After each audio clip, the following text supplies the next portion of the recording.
A Kangaroo Fern production.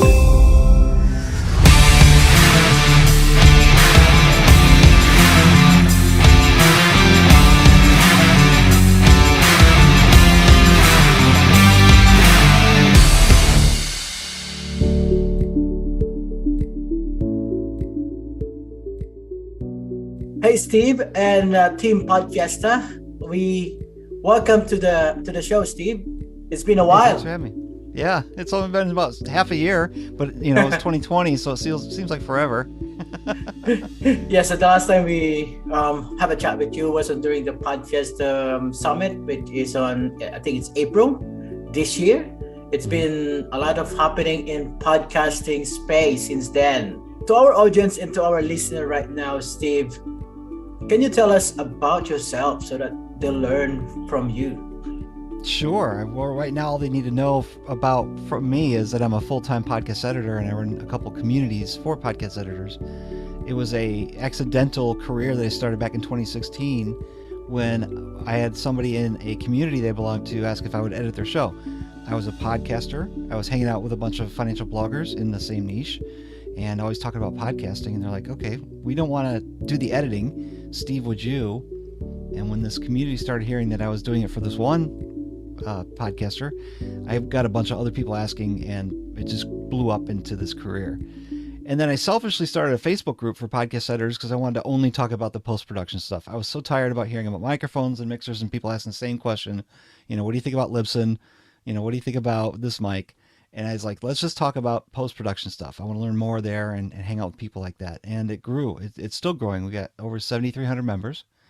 And then from this little community, we've also launched the Podcast Editors Conference, which was a in-person conference March 6th in Orlando, Florida.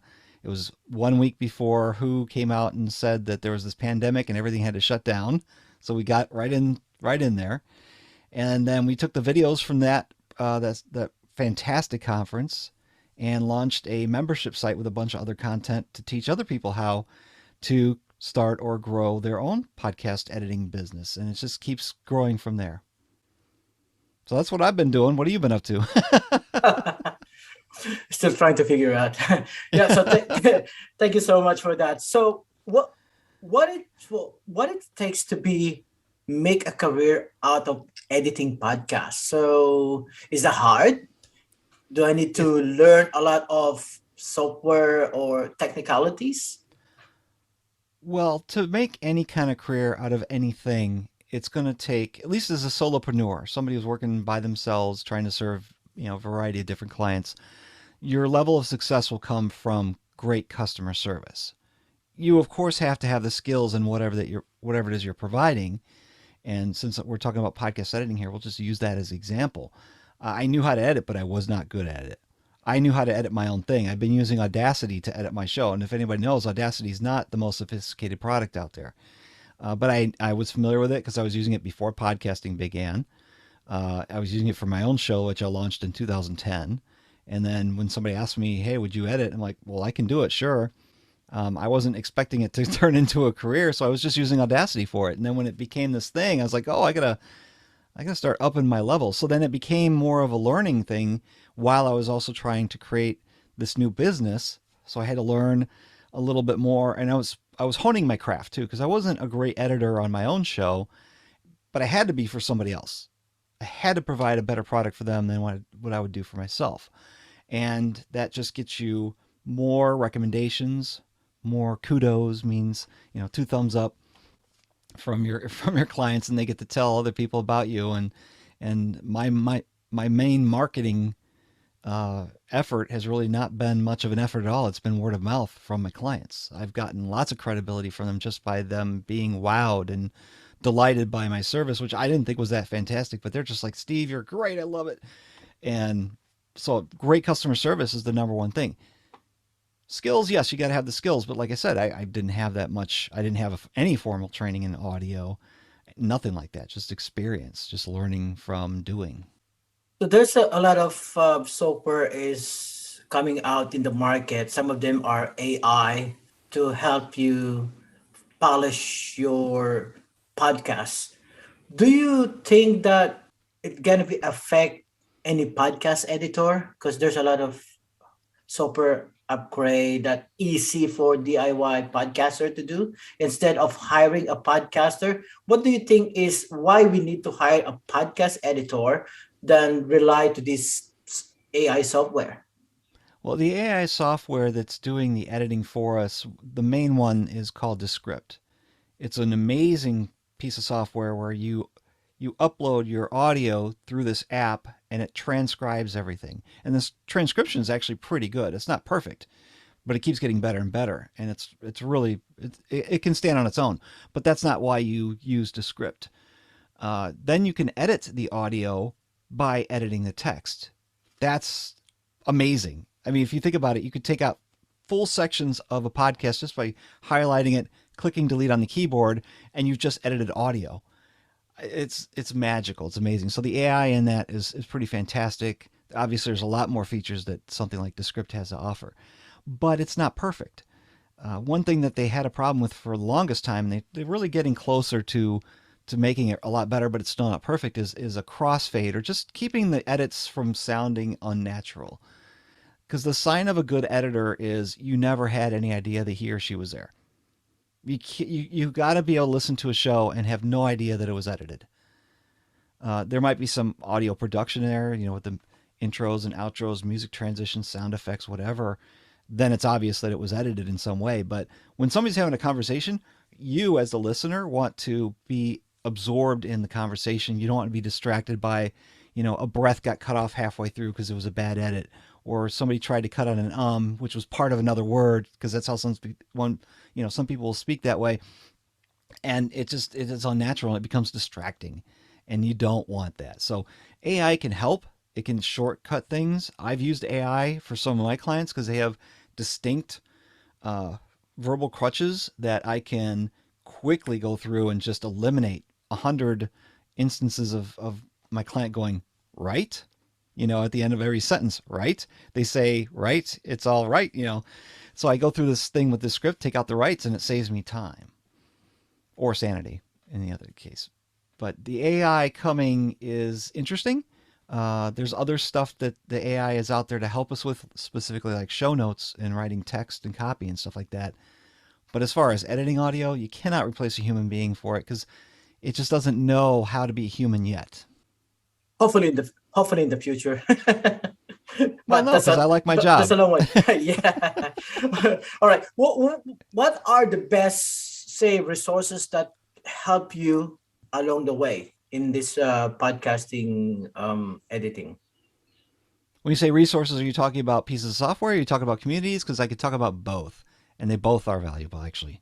Yeah. So, what do you think? What are the best resources that help you along the way? So it can either be the community, it can be either it's Well, let me talk about one of each, because the Podcast Editors Club on Facebook is the place. I started it just to hang out with other people who did something like this, and I end up learning so much more about it. And it was in there that I learned about the software that I'll talk about next, which is Isotope RX. uh Amazing software. This thing is just it's magical. It helps to enhance the audio. It helps to remove some of the noise and the mouth clicks, bad breaths. There's some magical things too that uses AI. You select the audio once you bring it into the RX software. You select the audio that you want to apply an effect to, and some of these features have this thing called Learn. You click the Learn button, it listens to it, and it says, here's what we suggest you do to it, and you review it, and if you like it, you hit apply. If you don't, you can tweak it. It's amazing. And it was something that somebody had said in my Facebook group in 2017. They said, why haven't I heard about RX before? This is sorcery. It was a magical software to them. And I was like, okay, what is this thing? It was because of that recommendation by one person that I learned about it. And from then on, it's just like, oh my gosh, and there's a lot of great plugins out there too. Isotope RX is a little more expensive, but it's also got a lot of features in it. And again, it's sorcery. So that's my recommendation, is check that out. that's right. So I'm still using that one, RX7. So that's a good software. So as a podcast editor and as a community leader as well, Steve, most of our listener right now is say early stage of podcasting want to learn more, but some of them also already a podcaster and trying to switch their career to be like you, like an editor. So what would you advise to them? I don't advise people to go from podcasting to being an editor unless they love it. You've got to love it. You cannot have any dislike for editing for other people. You've got to hit deadlines. You've got to do a better job than you would do for yourself. You're not going to be able to charge as much as you want to from the beginning. You've got to create some credibility. You've got to have the skills to be able to back that up. So I don't recommend you start on that. However, if you are getting into it and you feel like you really got a talent for it, or maybe you've got a background in radio, you worked in a recording studio, you've got the background, you can use that credibility then to jumpstart a career, or even just a good side hustle, a little side job, part-time job that you work on the evenings at your home to edit other people's shows. The trick now is to get clients. That's the hard part, is to find clients. But to make it a career, I mean, you've got to be able to produce enough in a, we'll say, 40-hour work week and be able to charge enough to make a living out of it. And you have to decide what that is. I had no intention of making a full-time career out of this. It just kind of fell in my lap. In fact, I fought it for at least 3 months, more like 6. I was in a mastermind with some of my peers, and at one point they're like, Steve, why are you messing with this podcast that I had been doing? Why are you messing with this podcast? Clearly you're good at the editing thing. People want you for the editing thing. Why don't you just go for it? And it was that moment I was like, but it's so hard. I don't know, could it really be a career? And they were right. They were right. And I did it. And I haven't looked back. It's been fantastic. So would I recommend somebody start a career that way? No. But if you've got the passion and the desire to do anything like that, it's the whole, put your energy into it, but don't neglect everything you've got going on in your real life. Don't neglect your family. Don't neglect your pets. Don't neglect personal hygiene. You've got to still work the day job and work on the margins of your life to be able to improve your skills. Start small, maybe take on 1 client or 2 clients. And just the marketing of yourself is going to take some time. And that's a lot of effort. It's going to take at least, a few months to see any fruits of your labor there. So how do you start? Say, I want to be on podcast editing, but so do how as a how do I start doing that? Do I need to say go to a community or learn something or buying a course to do that? Yes, all the above. I would say a couple things you want to look at is, let me back up a little bit, because I heard Dan Miller say this years ago. He's a great author, wrote a book called 48 Days of the Work You Love. Fantastic stuff. He says, reach for the bouquet, go for the bouquet that's in your reach, meaning pick the flowers that are close to you. Don't try to go, way off into the distance to get a bouquet of flowers when there's one right here for you. If you've got some skills or some interests that are in your area already, something that you are interested in. For me, I'd started by, I had a personal finance blog that I started in 2007, and I started a personal finance podcast in 2010, and I started going to this personal finance expo conference in 2012. My bouquet of flowers was personal finance. That's where I found my first client. That's where I found all my other clients after that, almost all of them. And that was where I started, was just in my own little community. So it's a niche, it's a genre, it's something that's of interest to me. I'm not going to a bunch of the Bitcoin podcasters, because that's not something that I'm into. It's not something that I'm interested in. I can't serve them as well as I can my niche. I could go for it to make some money, but it won't last long. At least the customer service level that I demand on myself to provide, it wouldn't last that long. So you want to start with a community, a niche, or some kind of interest that you're already in. Maybe you're maybe you're a single mom and you're in a single moms group, or you're just in a moms group. Maybe you are in a professional setting with other people, like entrepreneurs who like to talk about, I'm trying to think of a good example. I can't come up with one, but maybe local meetup groups. I know that that's something that they're just starting to organize again now is local meetups where people can get together. Uh, you know, if it's something that interests you, go for it. Start working it. Now that doesn't mean you walk in and start pitching your services. You want to be a giver. You want to provide some kind of value to other people. What you define as value is not what you provide to other people. Value is what other people get from you. They determine if it's valuable or not. So don't go in there thinking, oh, I'm going to be the best thing that they've ever heard of, and you have no idea what they want because your value is not the same to them. So if you're going into we'll go back to the moms group. You know, you're a mom with 2 kids, and you meet other moms at the time, and you find out that other people in there are writing blogs about mom stuff. They got a mommy, I don't want to call it a mommy blog. I hear that's not the correct phrase anymore, but that's what it used to be called. You know, maybe they would be interested in doing a podcast, help them out, get them started, and then they might need your services. And it doesn't have to be just editing. You can create a whole career on providing services to 5 or 6 different clients who need more than just editing.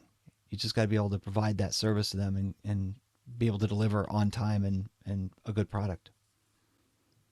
Okay, thank you for that. So you need to have a niche, not for everywhere. Oh, I want to do this, and so you have to have a niche so that you can concentrate on that niche and do a little bit more on the niche. Mm-hmm. Thank you for that. So as a service provider like you, and who is also thinking of going into podcast editing, do you recommend that you create your own community, just like what you're doing now? So there's a lot, you create your own community and learn from it, experience collaboration as an editor or as a podcaster or a service provider. Is that good thing to create your own community to serve? Well, if everybody creates their own community, then everybody's in a community by themselves. Everybody can't be in every, creating one for every single thing. It's not a bad idea, but I would say you want to be involved with a community, whether it's a Facebook group or a Reddit thread or it's something local. You want to be involved with other people. That's the key there, is to be involved, and you're not going in selling. You're involved. You're being part of the group, part of the conversation that's happening within that niche genre, whatever it is. And the stuff that the fruit that comes out of that is what you're going to want. You're going to want to be able to eat off of that. That's a horrible analogy. I shouldn't have even said that. It's horrible. But you asked, should I start my own community? No, I would say that when you join a community, be a participant. I can think of a couple examples recently in the Facebook group that I run.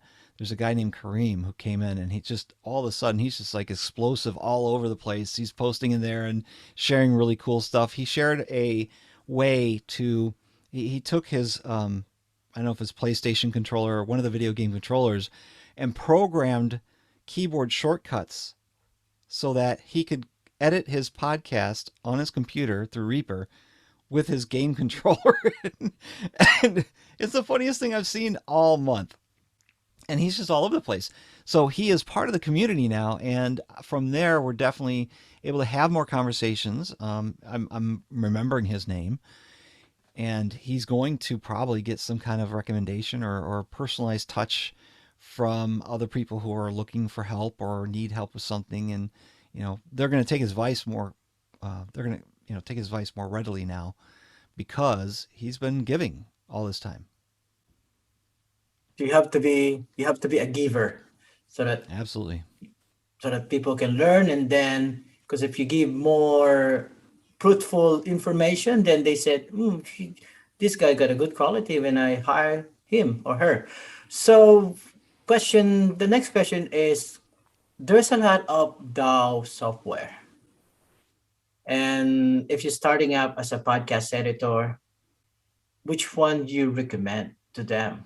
Aside from Audacity. Audacity has been a long time.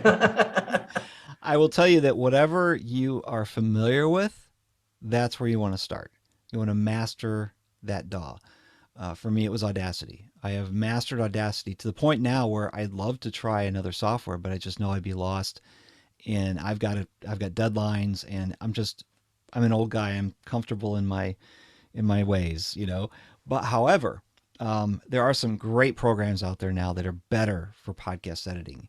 Hindenburg is one. There's some great reasons why Hindenburg's a DAW that you should look into. Reaper is really popular in the space. It's kind of geared for music, but people have been able to train it to be really good for their podcast editing, and they love it.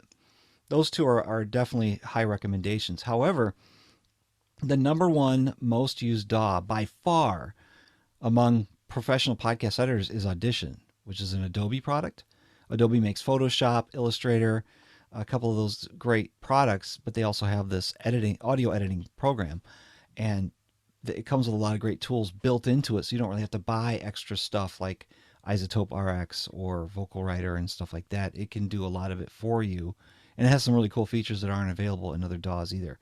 That one is highly recommended because, again, it's the most popular among professional podcast editors, and it can be tied in with other programs that they use. So if you're going to edit video, well, you can quickly bring video to from Premiere, another Adobe product, into Audition and bounce it back.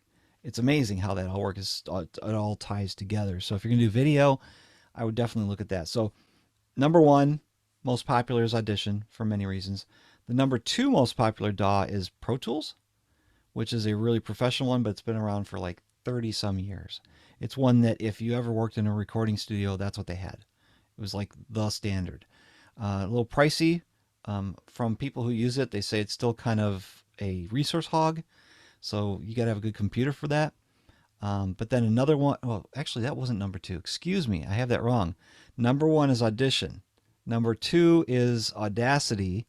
Number three is Reaper. Number four is Pro Tools. And then number five was Hindenburg. In that order, we've done a poll, and that's how the popularity is. So you can see there's the number one is a paid subscription Audition, but the number two is a free program that's been around for 20 years, open source, Audacity.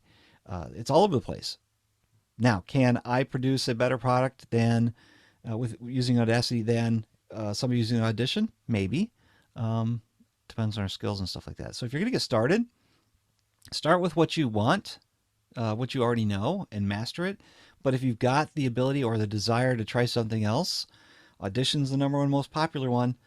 But then Hindenburg is fantastic, and Reaper's something you might want to try as well. All right, thank you so much for that. Yes, I might try another software. I've been using Audition since Cool Edit is the name. So Oh, yep.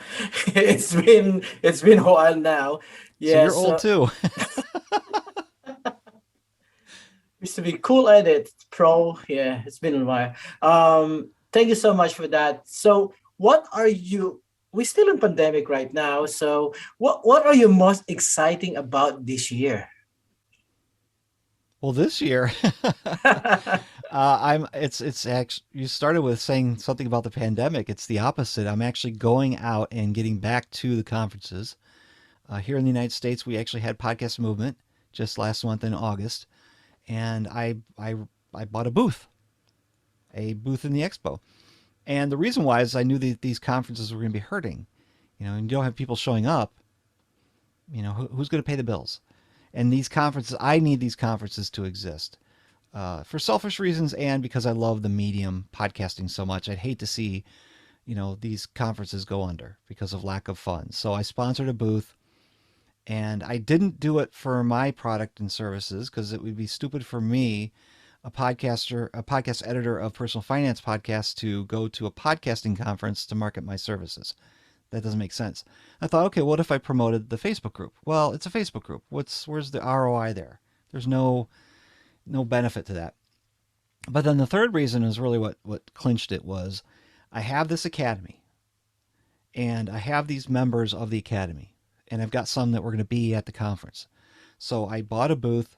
We got banners made up, Podcast Editor Academy on it, and had members of the community be the expert. They came and they staffed the booth for an hour shift each day, and podcasters who were walking around could walk up and ask any question they wanted about podcasting. And when you go up to a booth and you're talking to somebody, you're the podcaster, and you walk up to the booth, you expect the person in the booth to be the expert. So here you are, just an editor, but now you got podcasters coming up to you, and you might create a relationship that becomes a working relationship. So it was a great way for me to get people from my community, out there in front of people, because they might not be, we're introverts. A lot of us podcasters, or definitely us editors, are just introverts. We don't like to go out and talk to people that much. But this forced them to do it, but it gave them a comfortable position to be in because now they're seen as the expert and they might get a gig. They got to practice their pitches, things like that, and find out what podcasters are looking for as well. So it was a great marriage between me wanting to support the expo and having something to provide my community. And I'm not going to make any money on it. There's no way I can make a return of investment on that thing. But I want to support the conference so that they're here again next year. And I'm going to do that at She Podcast Live. I'm going to do it at PodFest 2022. We'll see where else I get to do it again in the future. That's what I'm most excited about this year. Wow. Yeah. So hopefully it will open the door because in Australia, we're still on lockdown, unable to travel. So sorry about that. Yeah. So most of it is online summit. So what's one thing you learned about yourself during this pandemic? This is going to sound horrible, but I have loved it. Not the pandemic. I have hated not being able to go out and have lunch with somebody. I've hated not being able to go to conferences. I know they're starting to open up again. But because I get to work from home, because I love being around my family, before this became a career, I was for 15 years on the road a lot. My wife and I had a baby about maybe at about a year. It wasn't quite a year after I had started a job where it had me traveling. And over the years, the travel got more frequent and longer. And to the point where, when my daughter was almost 15, I had been on the road probably 80 to 90% of the time during the week. That's not what I had planned. So then when everything switched and I got to work from home, wow, because editing you can do from anywhere. If you've got an internet connection, you download the files and then you can work from anywhere. You could be on a canoe. You could be in the middle of an island with no Wi-Fi. You could still edit and get your work done. Of course, you got to be able to send it somewhere when you're done. But it's really location independent. So I've been loving that. So the pandemic hasn't really changed my life, except it's forced my family to be home more with me. So I kind of made up some of the time that I lost. So what keep you inspired and motivate you day to day? Today, oh man, I got a testimony from somebody who they did in my podcast editors community, my podcast editors club on Facebook. I'll do a live stream with somebody and let them be the expert. And they'll show something that they're really good at. And I'll take that video and put it in the academy when we're done. But they get the exposure to over 7,000 people as the expert in whatever that is. And this gentleman had done a presentation about compression. And he sent me an email today saying, hey, it's been a few months now. This thing was back in June. And here it is September now. But he said, hey, just want to let you know, I really appreciate you letting me doing that demonstration in the club because now I got 2 clients out of it. That's fantastic. I don't know what kind of clients they are. All I know is he said they were clients. I'm like, fantastic. That's great. So if I can get somebody some gigs when they give their free time, it's a beautiful thing. That gets me excited. That's what excited me today. Right. So what word of advice would you tell to someone or anyone who wants to achieve what you have done? So what word of advice would you tell anyone who wants to achieve what you have done? So say, because you got a great community on your career. The success I've been having in both making money as an editor as a career and building this fantastic community is I've always been giving. And we've talked about that earlier today. But you've got to be giving. I mean, nobody likes to hang around with somebody who takes and never gives back. And if you're out there giving and helping others to achieve what they're looking to do, I mean, I just talked about this guy who got 2 clients because he did a live demo in my group. That opportunity would have never existed without me selfishly starting this Facebook group and then just always being in there and helping and trying to answer questions and asking questions that other people could answer. And they like helping out other people as well. I built that community on that type of a premise where we're all helping each other. If somebody's got a good answer, please provide it, and they all get to help that way. So it's always be giving, always be trying to provide excellent customer service to whoever you're serving in whatever aspect of your life it is. Thank you for that. So, if you have a billboard on the highway to write one short piece of advice to all our listener and our audience, what would you say? It's funny, I thought about that before, but it's an interesting question that takes an interesting answer, doesn't it? Um, I came up with a motto for my podcast. My podcast was all about personal finance. It's all about getting out of debt, saving, investing for the future, spending wisely. I would put the motto on the billboard, and the motto is pay attention, not interest. Those four words say it all. Pay attention, not interest. If you pay attention to something, you will improve it. If you're paying attention to your relationships, you'll improve your relationships. If you pay attention to your career, you'll improve your career. If you pay attention to your money, your personal finances, you will improve your personal finances. And I'm still very anti-debt of any kind. And so if you pay attention to your money, you'll pay less interest. So that's my motto: pay attention, not interest. Thank you so much, Steve. So, how can our listener and audience connect with you online if they want to have a chat with you? Best place to have a chat with me, find me at stevestewart.me, stevestewart.me, or come join the Facebook group. If you're an editor, if you edit your own show or edit for other people, go to the Podcast Editors Club on Facebook. Just search for Podcast Editors. You'll find it.